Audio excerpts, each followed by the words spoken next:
For centuries, monks across Tibet, Japan, Nepal, and ancient Eastern traditions have taught that the people you attract are not random. Life does not send you relationships by accident. Every person who enters your world reflects a hidden part of your inner landscape. Your wounds, your unresolved lessons, your emotional frequency, and the beliefs you carry in silence. When you attract people who hurt you, betray you, drain you, or diminish you, the spiritual explanation is not punishment, but revelation. Their presence reveals the unhealed places within you. The Dalai Lama teaches that the heart acts like a mirror. Whatever is unresolved inside you will appear outside you through the people you allow into your life. Zen masters explain it more sharply. When the wound is open, the world sends needles. This is not cruelty, it is awakening. The universe exposes what you refuse to see. The first reason you attract people who hurt you is unconscious repetition. Psychology calls this repetition compulsion. Monks call it karmic echo. You repeat what is familiar, not what is healthy. If you grew up lacking emotional safety, you unconsciously seek people who feel familiar, even if they are harmful. The wounded inner child leads the way, hoping to finally receive from a hurting person what you never received in the past. Monks teach that this cycle continues until awareness breaks the pattern. The second reason is energetic frequency. In Eastern teachings, every person emits a subtle vibration based on fear, belief, self-worth, and emotional history. If you carry unresolved pain, low self-worth, or inner chaos, you vibrate at a frequency that resonates with people who mirror these same qualities. Like attracts like, not as a blessing, but as a spiritual lesson. Zen tradition states, the heart pulls toward what it understands, even if it suffers. You are drawn toward familiar energy, not because it is right, but because it feels known. The third reason is lack of boundaries, which monks describe as a lack of self-respect. When you do not honor your own needs, your own time, your own emotional space, the universe sends people who take advantage of exactly what you neglect. Boundaries are spiritual armor. Without them, harmful energies enter easily. The Dalai Lama teaches that compassion does not mean sacrificing yourself. It means honoring yourself so you can honor others. People who hurt you appear when your boundaries are weak, unclear, or non-existent. The fourth reason is inner emptiness. When you feel incomplete within, you attract people who fill the silence but not the soul. You accept crumbs because you fear the void. You choose chaos over loneliness. You cling to harmful people because they distract you from the pain inside. Monks teach that emptiness inside the heart is not a space to be filled by others. It is a space to be understood. When you avoid facing yourself, you seek others who keep you running from your own truth. The fifth reason is misinterpretation of love. If you learned that love is unstable, conditional, unpredictable, or painful, you unconsciously chase the same pattern, believing this is what love feels like. The spiritual explanation is simple. You cannot attract healthy love if your definition of love is infected by past wounds. Zen wisdom says we return to the taste we know, even if it is bitter. The universe repeats the same kind of person until you redefine what love means. The sixth reason is fear of isolation. Monks describe loneliness as one of the greatest spiritual illusions. When you believe you are alone, you cling to people who mistreat you because even painful company feels safer than silence. But the universe does not reward self-abandonment. It sends more pain until you learn that being alone is safer than being with someone who destroys your peace. Tibetan teachings say, better to walk alone in truth than with a companion of shadow. The seventh reason is lessons unlearned. Each harmful person carries a message about your self-worth, your boundary. In Eastern wisdom, there is a timeless teaching. Your relationships reveal your inner state more honestly than your thoughts do. Monks explain that the heart is a mirror, and everyone you attract is a reflection of something unresolved, forgotten, or misunderstood within yourself. If your heart carries wounds, your relationships will carry the same. Not because you are broken, but because life uses people as teachers. Every person who hurts you is a messenger of a deeper truth. In Tibetan monasteries, novices learn that the universe speaks through patterns. When the same type of person appears again and again, cold partners, unstable friends, manipulative lovers, emotionally unavailable individuals, it is not coincidence. It is karmic repetition, the echo of an unhealed inner wound. Zen masters describe it simply: the world shows you what you refuse to see. The first mirror of wounds is the mirror of abandonment. If you carry fear of being left behind, perhaps from childhood trauma or past heartbreak, you unconsciously attract people who recreate that fear. Not because you want pain, but because the wound inside seeks resolution. The heart tries to rewrite the story by choosing similar characters. You think you're choosing love, but your wound is choosing familiarity. In Eastern psychology, this is called samskara, old emotional imprints that shape your present choices. The second mirror is the mirror of unworthiness. If deep inside you feel unworthy of love, respect, or peace, you attract people who confirm that belief. Those who neglect you, use you, or diminish you resonate with the frequency of your own self-doubt. Monks teach that the world does not show you your value. It shows you your belief about your value. When you raise your sense of worth, the entire cast of characters in your life changes. The third mirror is the mirror of emotional chaos. If your inner world is filled with unresolved conflict, anxiety, overthinking, or instability, you naturally attract partners or friends who embody that same chaos.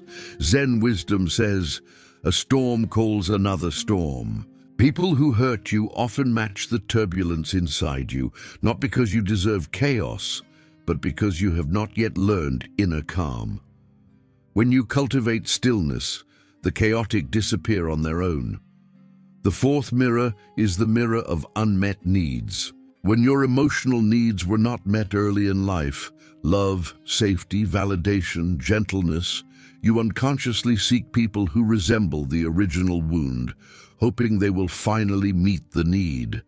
But wounded people rarely heal you. They reopen what was not healed. The Dalai Lama teaches that unmet needs create emotional blindness. You see potential instead of reality. You hope instead of observe. You justify instead of protect yourself. This blindness leads you into the arms of those who hurt you, not because you lack intelligence, but because your heart is searching for what it never received.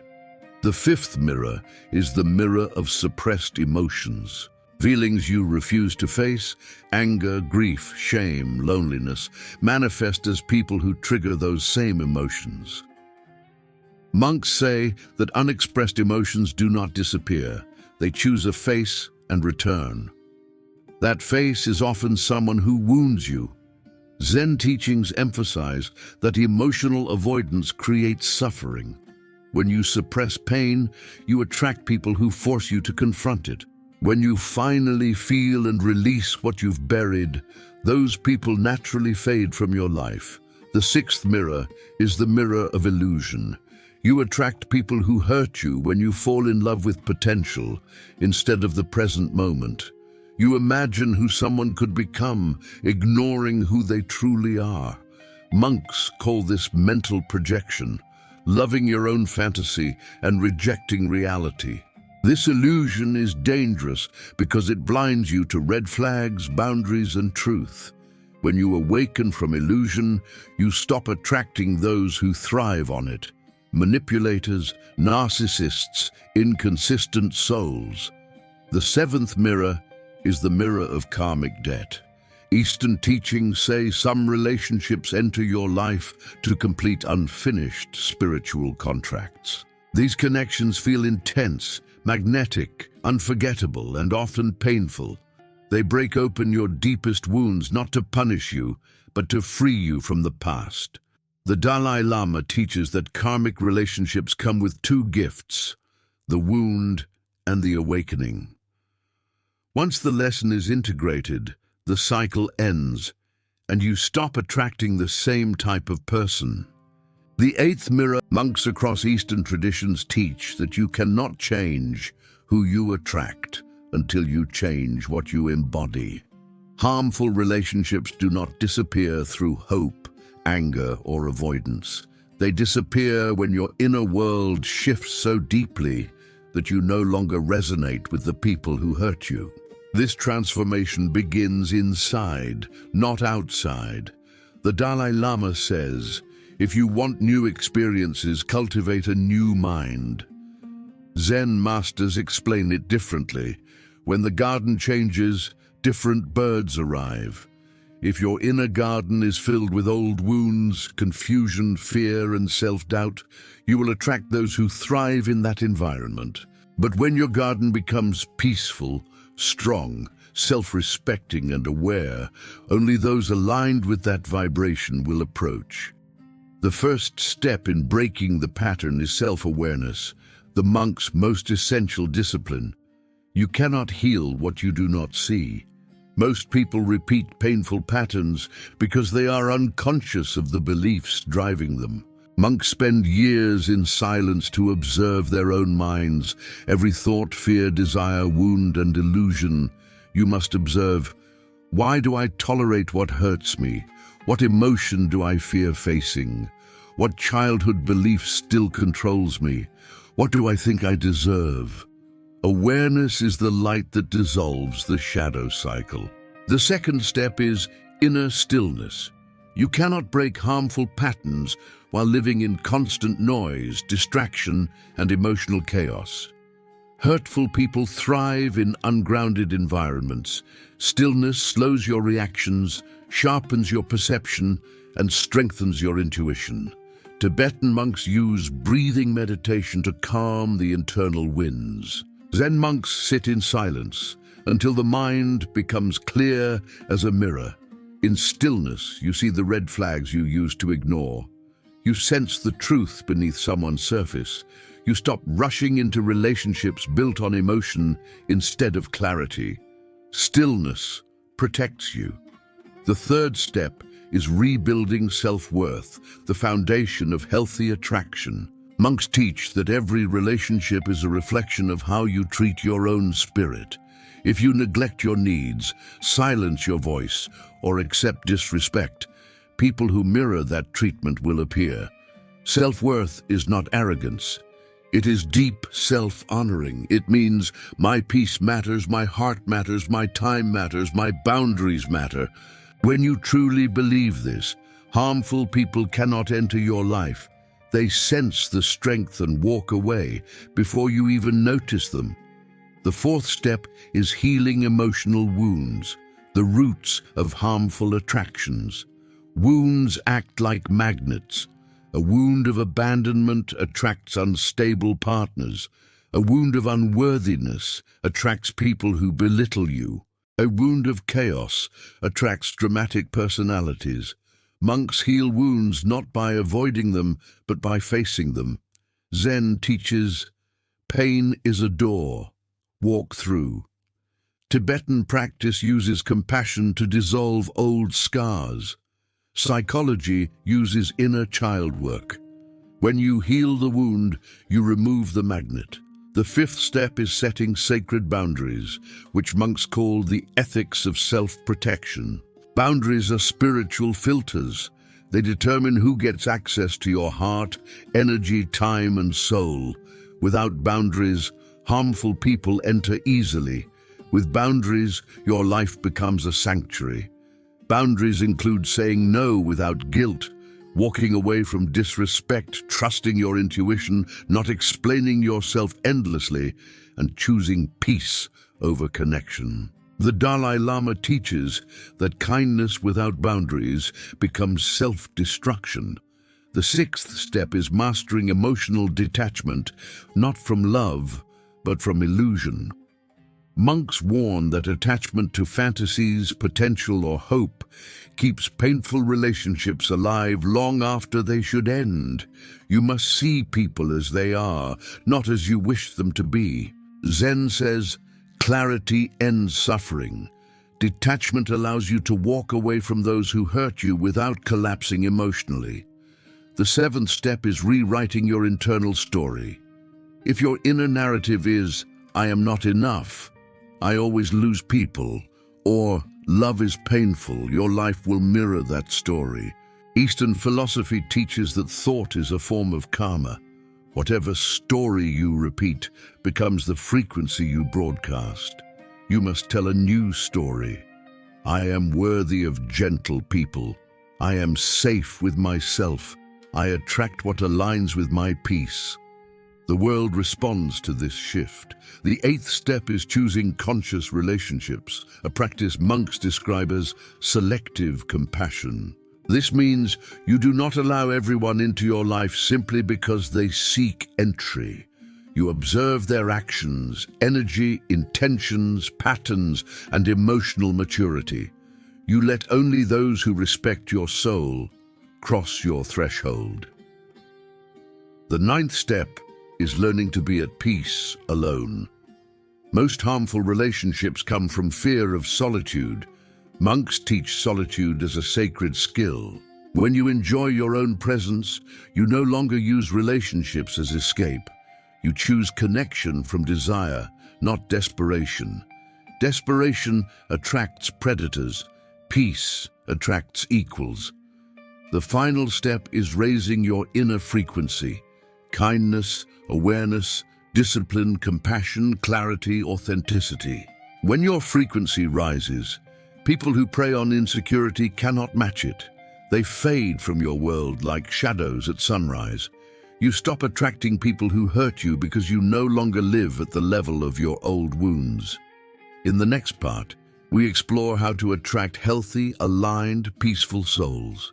The kind of relationships that nurture you instead of breaking you. Once you break the old patterns, the universe does not leave you empty.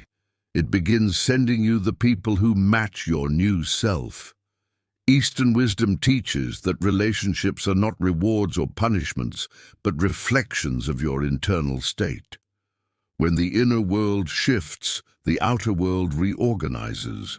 The Dalai Lama says, when your heart becomes calm, the right people can finally hear you. Zen masters put it more simply, your vibe chooses your companions. To attract peaceful souls, you must first become one. The first step in attracting healthy relationships is embodying inner peace. Peace is a frequency, not an achievement. Monks cultivate it through breath, silence, mindfulness, and simplicity. When you radiate peace, you naturally repel chaotic personalities. They find no fuel in your calm. At the same time, you attract people who value harmony, patience, and emotional maturity. Peace is magnetic, but only when it becomes your normal state, not a temporary mood. The second step is living with integrity, the foundation of all respect-based relationships. Monks teach that integrity means your words, actions, and values align. There is no deception, no inconsistency, no self-betrayal. When you live honestly with yourself, you will only tolerate honesty from others. People who manipulate or lie feel uncomfortable around someone whose inner truth is strong. Integrity attracts hearts that are clean, transparent, and loyal. The third step is authentic presence. Eastern tradition says that people who are authentic create a field of trust around them. You no longer hide your needs, pretend to be less than you are, or perform for approval. You show up as your true self, calm, aware, grounded. This authenticity acts like a lighthouse, drawing people who are sincere and emotionally safe. When you stop wearing masks, you stop attracting those who seek to exploit them. The fourth step is non-attachment, the monk's ultimate relationship skill. Non-attachment does not mean coldness, it means loving without fear. When you release desperation, anxiety, and the need to control or cling, relationships become more natural, more respectful. As Zen masters teach, love grows when allowed to breathe. Non-attachment removes the pressure that destroys connection. It attracts partners and friends who love through presence, not possession. The fifth step is clear boundaries, a sign of deep self-love. Boundaries create safety, predictability, and mutual respect. When your boundaries are firm, you attract people who appreciate them, not those who try to break them. Monks explain boundaries through the concept of right distance, the space that protects both hearts. Healthy people seek right distance. Unhealthy people fear it. Boundaries filter your relationships long before harm can touch you. The sixth step is emotional responsibility, the ability to manage your own feelings instead of projecting them onto others. When you take responsibility for your reactions, healing, and communication, you attract others who do the same. Emotional responsibility creates relationships free from blame, manipulation, or emotional volatility. Zen teaches that maturity is not the absence of emotion, but clarity around it. The seventh step is compassion balanced with wisdom. Compassion alone attracts broken souls who drain you. Wisdom alone makes you distant, but compassion guided by wisdom attracts balanced souls. People who care deeply but do not consume you. Monks call this skillful compassion, caring without self-destruction. When you embody this balance, you attract people who give as much as they receive. The eighth step is purposeful living, the kind of life that has direction, meaning, and inner fire. When you walk your path with dedication, the universe aligns you with others walking theirs. Purpose attracts purpose. People who are lost or chaotic drift away because they cannot match your direction. The Dalai Lama teaches that shared purpose creates the strongest bonds. Zen teaches that two aligned paths naturally converge.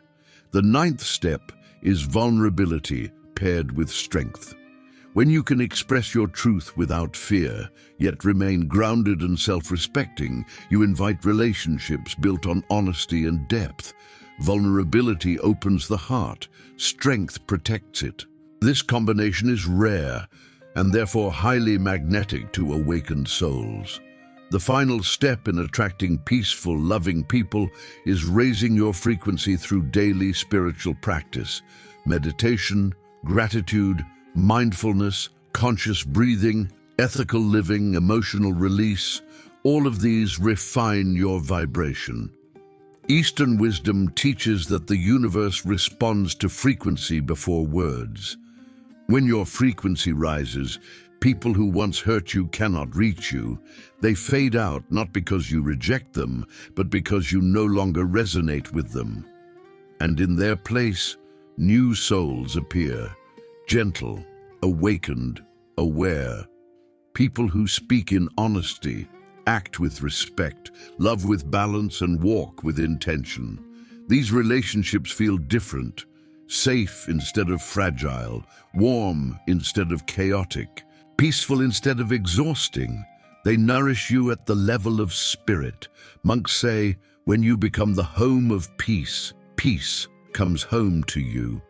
The truth is simple. You do not attract who you want. You attract who you are. When you become emotionally whole, spiritually awake, and aligned with your highest values, the universe sends you those who reflect your transformation. Harmful relationships belong to your past. Conscious, loving, and stable relationships belong to your future. And that future begins the moment you rise into the person your soul has been waiting for.